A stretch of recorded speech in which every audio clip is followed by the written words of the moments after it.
নমস্কাৰ dear এস্পিৰেন্টস tech একাডেমিৰ এটা নতুন সেশনলৈ সকলোকে স্বাগতম আজিৰ এই ভিডিঅ'টোত আমি গুৱাহাটী হাই কোৰ্টৰ জুনিয়ৰ এডমিনিষ্ট্ৰেটিভ এসিস্টেন্ট এক্সামৰ বাবে ইম্পৰ্টেন্ট কিছুমান বিশেষ কোৱেশ্চন ডিসকাস কৰিম on the English section English সেকশনৰ এই ভিডিঅ' সিৰিজটোত 22টা ভিডিঅ' অলৰেডি আপলোড কৰা হৈছে আজিৰ ভিডিঅ'টো পাৰ্ট 23 হয় এই 22টা ভিডিঅ'ত আমি চেষ্টা কৰিছো Gauhati High Court Junior Administrative Assistant exam or logot related all types of English or questions discuss koriboloi. So a gutekhini video amar YouTube channel available ase in a form of a playlist. He playlist or link to baru didia hobo video description ote. So he gute video khini apnaloke sale nischoy koi apuna sahay koribo exam or preparation ot. Aru tar logote amar eta Telegram group ase. He Telegram group to apnaloke nischoy koi join koribo karon he Telegram or group ot apnaloke pabo video discuss kora 8 type question PDF or report. He PDF bilake apunar exam or সময়ত প্ৰিপাৰেচনত বহুতখিনি সহায় কৰিবলৈ সক্ষম হ'ব so ভিডিওৰ যি description আছে তাতে আপোনালোকে টেলিগ্ৰামৰ গ্ৰুপত জয়েন কৰাৰ বাবে লিংকটো পাই যাব তাৰে পৰা ডাইৰেক্টলি জয়েন কৰিলে হ'ল বাকি let's go to the first question of the day তো এইটো আমাৰ আগৰটো ভিডিওৰ এটা কোৱেশ্চন হয় আগৰ ভিডিওটোত যেটো পাৰ্ট 22 আছিল তাতে আমি কিছুমান ইডিয়মছ ডিসকাস কৰিছিলো সেই ইডিয়মছ বিলাকৰ এটা মই আপোনালোকৰ বাবে এজ হোমৱৰ্ক দিছিলো আৰু হেতুৰ সকলোৱে আনসাৰ্স দিছে বহুতখিনি আনসাৰ্স মই অলৰেডি পাইছো নিজে মই চেক কৰিছো তাতে কিছুমানৰ অলপ ভুল আছে আনসাৰত বাকি ম্যাক্সিমাম আনসাৰ্স মই কাৰেক্টে পাইছো সো কি আছিল ইডিয়মটো টু ক্ৰাই উলফ তো টু ক্ৰাই উলফ মানে কি হয় অপচন আছে to listen eagerly to give false alarm to turn pale আৰু to keep off starvation so এই চাৰিটা অপচনৰ ভিতৰত আমাৰ কাৰেক্ট অপচন কোনটো হয় আমাৰ কাৰেক্ট অপচনটো হয় option B to give false alarm ঠিক আছে যি ধৰণে আগৰ ভিডিওটোত আমি ইডিয়মছ ডিসকাস কৰিছিলো তেনে ধৰণে আজিৰ যেটো ভিডিও হয় এই ভিডিওত আমি সেন্টেন্স ৰিএৰেঞ্জমেন্ট ডিসকাস কৰিম বিভিন্ন ধৰণৰ গুৱাহাটী হাই কোৰ্টৰ এক্সামত আমি দেখিবলৈ পাওঁ যে এটা সেন্টেন্সক ডিফাৰেন্ট পাৰ্টছত ভাগ কৰি তাক মানে আকৌ তাৰ যেটো অৰিজিনাল সেন্টেন্সৰ যেটো প্ৰপাৰ মানে এৰেঞ্জমেন্ট হয় সেই এৰেঞ্জমেন্টত সজাবলৈ দিয়ে সো সেন্টেন্স ৰিএৰেঞ্জমেন্টৰ কিছুমান কোৱেশ্চনছ ইয়াতে লোৱা হৈছে আজিৰ প্ৰথম কোৱেশ্চনটো হৈছে এইটো তো ইয়াতে আমাৰ সেন্টেন্স এটা সেন্টেন্সৰ জি মানে পাৰ্টস আছে পাৰ্ট টোটাল 5টা পাৰ্টছত ভাগ কৰা হৈছে সেন্টেন্সটো আমি ইয়াক এটা এনেকুৱা ৰূপত সজাব লাগে যত নেকি সেন্টেন্সটো এটা প্ৰপাৰ মিনিং আপোনালোকৰ আগত লৈ আহে এতিয়া আপোনালোকৰ মই কোৱেশ্চনটো পঢ়ি দিছো আৰু অকনমান আতৰিও দিছো যাতে আপোনালোকে ভাল ধৰণে কোৱেশ্চনটো চাই ল'ব পাৰে আৰু নিজৰ আনসাৰটো নিজে ৰেডি কৰিব পাৰে তাৰ পাছতে আমি কোৱেশ্চনটোৰ আনসাৰখিনি ডিসকাস কৰি লম So it কৈছে to simplify filing taxes to a single flat rate the current 5 rates by narrowing Forbes wanted so একেটা আমাৰ সেন্টেন্সৰ পাৰ্টস আছে আৰু এই পাৰ্টস কেইটাক আমি এটা মিনিংফুল সেন্টেন্স হিচাপে সজাই তুলিব লাগে আশা কৰো সকলোৱে নিজৰ আনসাৰ বিলাকত আহি পাইছা আৰু যদি পোৱা নাই দেন ভিডিওটো পজ কৰি ইয়াৰ পৰা তোমালোকে নিজৰ আনসাৰটো ৰেডি কৰি প্লে কৰিব পাৰিবা we will go to the correct answer now so ইয়াতে আমি দেখিবলৈ পাইছো যে এই Forbes টু কি হয় Forbes যেটো আছে ইয়াতে আমি দেখিবলৈ পাইছো এই ওয়ার্ড Forbes টু এটা সাবজেক্ট হিচাপে থকাৰ মানে কি কয় পটেনশিয়ালটো ইয়াতে আছে সো আমি ইয়াৰ পৰা আৰম্ভ কৰিব পাৰো তো Forbes wanted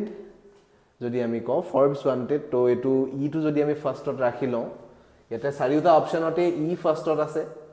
So etu ami option keita sayu conclude koribo paru je the first part will be e only tar pasot second part or karone baki kita mane ki koy mane sentence or bhag keita ami sao to first ot ki kole Forbes wanted to simplify filing taxes to a single flat rate to to yate Forbes wanted boli koise to Forbes wanted ki hoy the current 5 rates ot koi beshi বা বাই নেৰয়িং এনেকুৱা এই দুটা পাৰ্টত কৈ বেছি এপ্ৰোপ্ৰিয়েট আমাৰ এই দুটাই লাগিছে ওয়ান্টেডৰ পিছত ইউজুৱেলি 2 লাগে I want to do this by I wanted to do this এনেকুৱা ধৰণৰ হয় ন তো 2 লাগে ইউজুৱেলি সো ইয়াতে কোনটো কাৰেক্ট হ'ব ইয়াৰ পিছত এ ই পিছত আহি যাব এ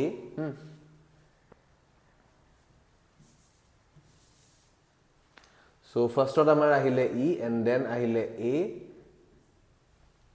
তাৰ পাছত নেক্সট কি আছে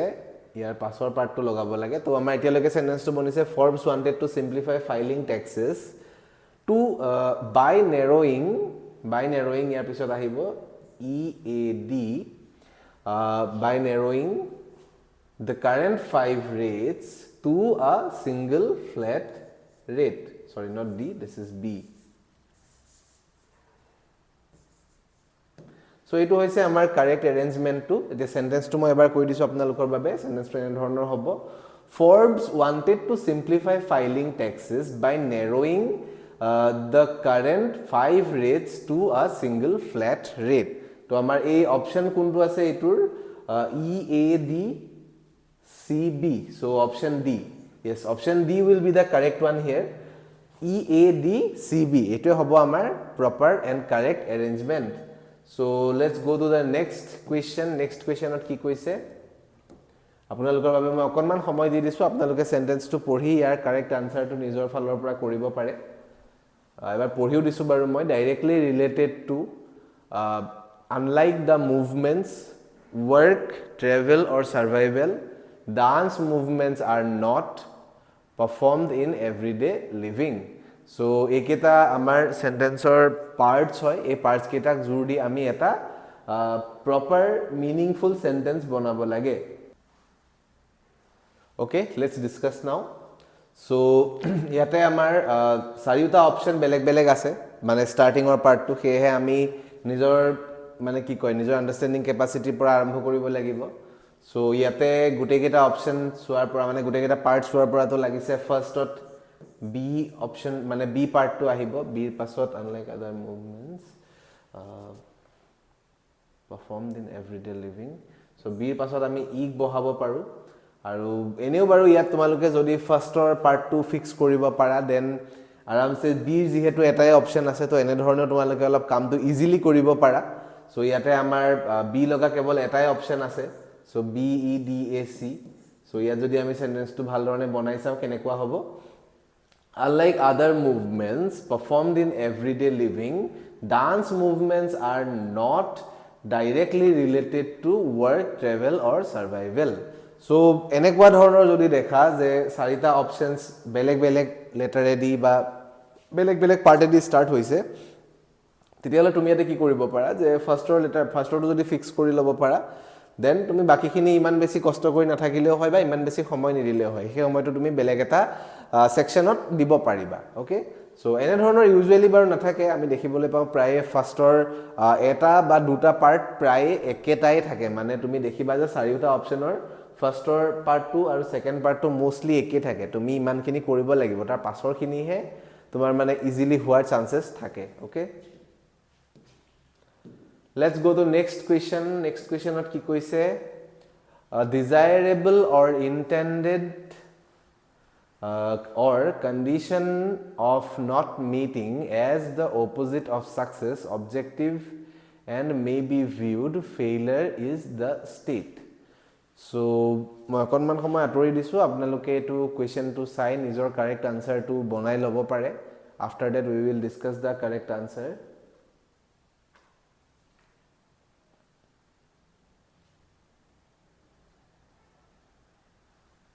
okay so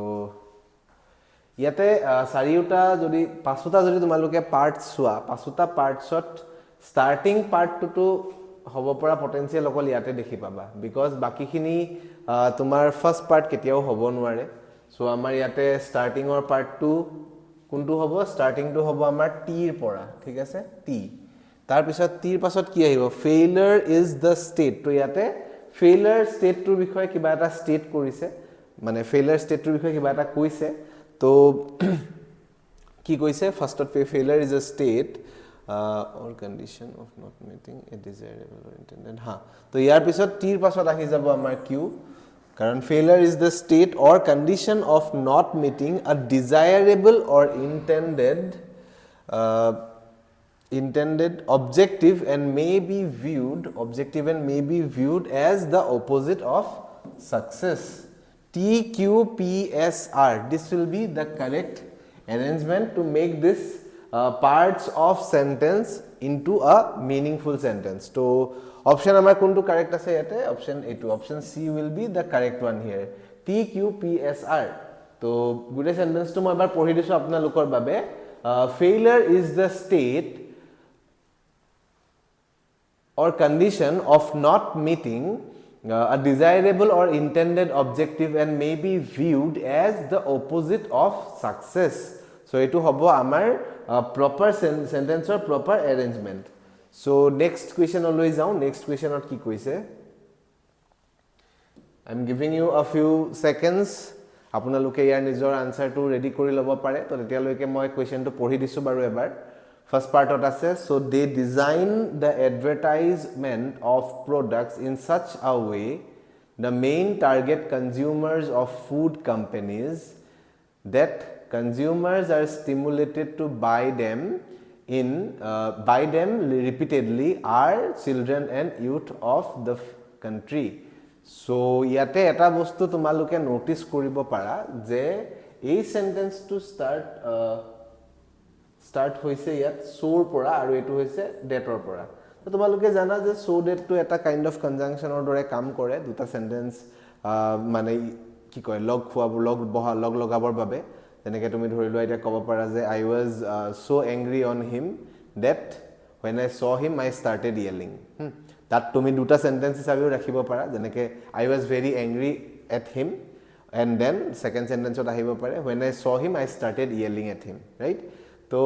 হেতুৱে তুমি লগ লগাই মেলি এনে ধৰণে ক'ব পাৰিলা so that লগাই তো এইটো এটা as a pair এই দুটা সেন্টেন্সে as a pair মানে কাম কৰাৰ চান্সেস আছে আমি চাই লওঁচোন একেবাৰে তো কি কৈছে so they design the advertisement of the products in such a way that consumers are stimulated to buy them repeatedly so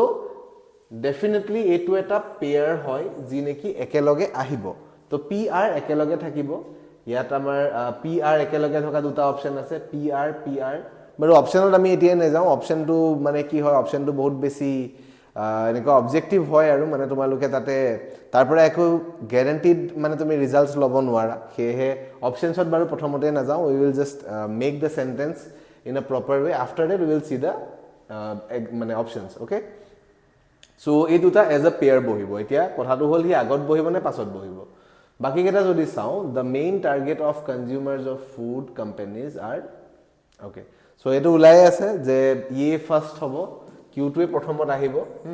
Q আমি বহালো কিউ কি কৈছিলে the main target consumers of food companies তাৰ পাছত কি আহিব s আহিব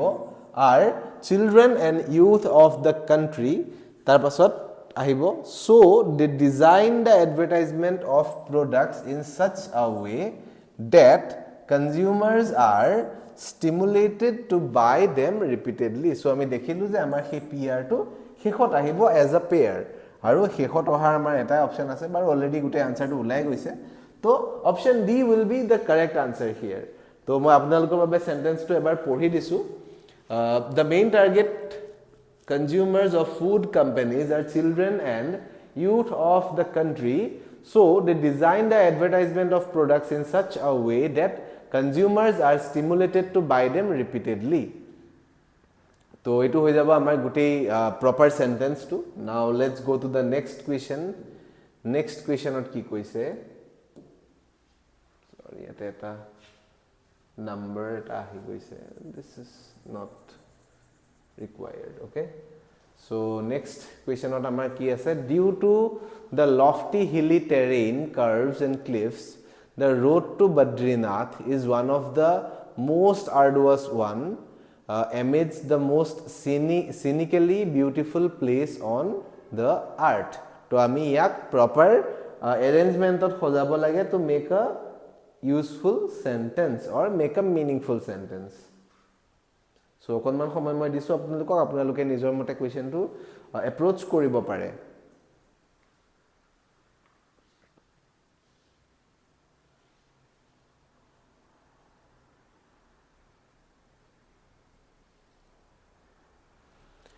Okay, so ইয়াতে তোমালোকে দেখিবলৈ পাইছা যে এই গুটেই কেটা পাৰ্টে কিহৰ কথা পাতি আছে এই পাৰ্টটোৰ কথা পাতি আছে হয়নে বদ্ৰীনাথৰ যি ৰাস্তা হয় যি ৰুট হয় বদ্ৰীনাথৰ হে বদ্ৰীনাথৰ ৰুটটোৰ কথাই পাতি আছে মেইনলি সো obviously হিয়ে আমাৰ সাবজেক্ট হ'ব আৰু হিয়ে আমাৰ প্ৰথমতে আহিব সেন্টেন্সৰ তো কিউ টো আহি গল আমাৰ একেবাৰে প্ৰথমত the route to Badrinath is তো ইয়াতে তুমি road to Badrinath amidst আৰু due to বুলি তো আৰম্ভ নহয় obviously কি আহিব ইয়াৰ পিছত r আহিব is one of the most arduous one due to lofty hilly terrain curves and cliffs amidst the most scenically beautiful place on earth So QRPS, this will be the correct arrangement to make it into a meaningful sentence. So kuntu option correct hobo amar yate option A. Option A te asile QRPS. So QRPS will be the correct one. Moi apnalokor be sentence to ako ebar pori disu mane complete koi. The road to Badrinath is one of the most arduous one due to lofty hilly terrain, curves and cliffs amidst the most scenically beautiful place on earth. Now let's go to the next question. Next question ot ki koise? By conquest rather than by economic contract. First part B ahise. Other types of federalism was the relation. C koise the principal difference between Indian and aru D koise between lord and vassals established in the case. So yate the principal difference between India and to agot ahibo. So yate C will be the first part. Then India and between boli to obviously nohoy. India and other types of federalism hobo pare by conquest and by conquest boli to eku nohoy. To yate amar C pasor part to ahibo B. The principal difference between Indian and the other types of federalism was the relation hole duta manuhor ba duta kiba bostur majote hobo lagibo. To obviously between to yar pasot ahibo. So between the lord and vassal established in this case amar etai option thakile aboykhot dibor karone, that is A. By conquest rather than economic contract. To yate amar correct option kuntu hobo? Option yes, option D. ঠিক আছে CBDA will be the correct answer here. So my sentence to ebar apnalokor babe ako pori disu. The principal difference between Indian and other types of feudalism was the relation between lord and vassal established in this case by conquest rather than by economic contract. So etue hoi goise amar correct arrangement sentence tour. Now let's go to the next question. Here pisor question ot ki koise? And he shone like a beacon, but also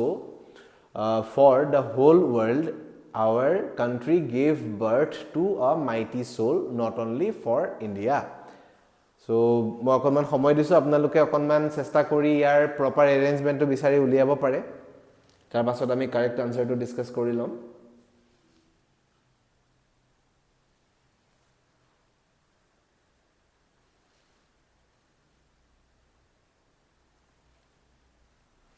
Okay, আশা কৰো সকলোৱে নিজৰ answer বিলাক বিচাৰি পাইছা।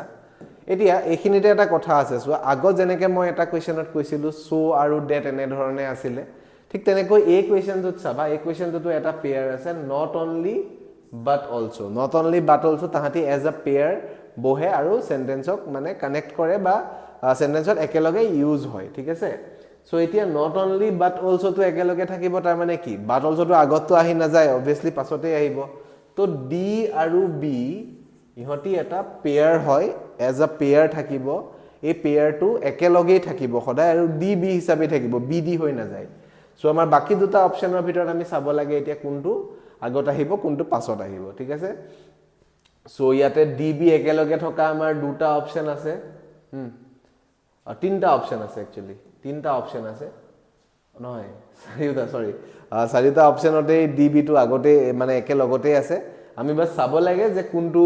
মানে proper হয়, কোনটো arrangement correct হয়, ঠিক আছে। সো ইয়াতে আমি যদি এ আৰু সি ৰ কথা কওঁ বা not only but also the এটা সেন্টেন্সটো আৰম্ভ নহয় বাৰু কেতিয়াও, তোমালোকেও জানা। এতিয়া এ টু সেন্টেন্স আৰম্ভ কৰিব পৰা এটা পাৰ্ট নহয়, the only option left is C, ঠিক আছে। সি টো আমাৰ ফাৰ্স্ট পাৰ্ট হ'ব। ফাৰ্স্ট পাৰ্টত কি কৈছে, our country gave birth to a mighty soul and he shone like a beacon, then not only for India but also for the whole world. So etue hoy gol amar gutei proper sentence to মই অকমান আতৰি দিছো, আপোনালোকে যদি মিলাই চাব বিচাৰে then you can do it. Okay, now let's go to the next question. Next question ot ki koise, next question ot এবাৰ মই পঢ়ি দিছো আপোনালোকৰ বাবে question টো। তো সেন্টেন্সত কি কৈছে গ্ৰুপস such as migrants and first part second part আহিছে collecting data on vulnerable population part C আহিছে person with disabilities is crucial understanding who being left behind part D and part E কৈছে in identifying the challenges they face and so এই কোৱেশ্চনটো আমাৰ আজিৰ ভিডিওৰ শেষৰটো question হয় যেনে ধৰণে আপোনালোকে জানে আমাৰ ভিডিওৰ শেষৰ প্ৰশ্নবিলাক আপোনালোকৰ বাবে আগবঢ়োৱা হয় তো এই কোৱেশ্চনটো আপোনালোকৰ বাবে আগবঢ়োৱা হৈছে মই অকনমান এইখিনিৰ পৰা আতৰি দিছো স্ক্ৰিনৰ পৰা যাতে আপোনালোকে কোৱেশ্চনটো স্ক্ৰিনশ্বট কৰি ৰাখি ল'ব পাৰে আৰু পাছলৈও কোৱেশ্চনটো বাৰু পিডিএফৰ ৰূপত আমাৰ টেলিগ্ৰামৰ চেনেলটো দিয়া হ'বই তাৰে পৰা পায়ে যাব আপোনালোকে আৰু যদিহে এতিয়া সলভ কৰিবৰ কাৰণে লাগে then you can take a screenshot so এইটোই শেষ প্ৰশ্ন হয় আজিৰ ভিডিওটো আমি ইমানতে সামৰণি মাৰিম আশা কৰো ভিডিওটো চাই আপুনি ভাল পাইছে আপুনি অলপ হলেও উপকৃত হৈছে যদিহে ভিডিওটো চাই ভাল পাইছে দেন এটা লাইক কৰিব লগতে আপোনাৰ যিসকল ফ্ৰেণ্ডছে এক্সামৰ বাবে প্ৰিপেয়াৰ কৰি আছে তেওঁলোকৰ লগত শ্বেয়াৰ কৰিব আৰু চেনেলটোক সাবস্ক্ৰাইব কৰিব আপোনাৰ এটা সাবস্ক্ৰাইবে আমাক মোটিভেট কৰে to do better every day সেয়েহে do subscribe to the channel আৰু লগতে আমাৰ মেম্বাৰশ্বিপ প্ৰগ্ৰামো আপোনালোকে চাব পাৰে for some exclusive study material and exclusive videos on different topics So that's it for today. See you in another video. ধন্যবাদ.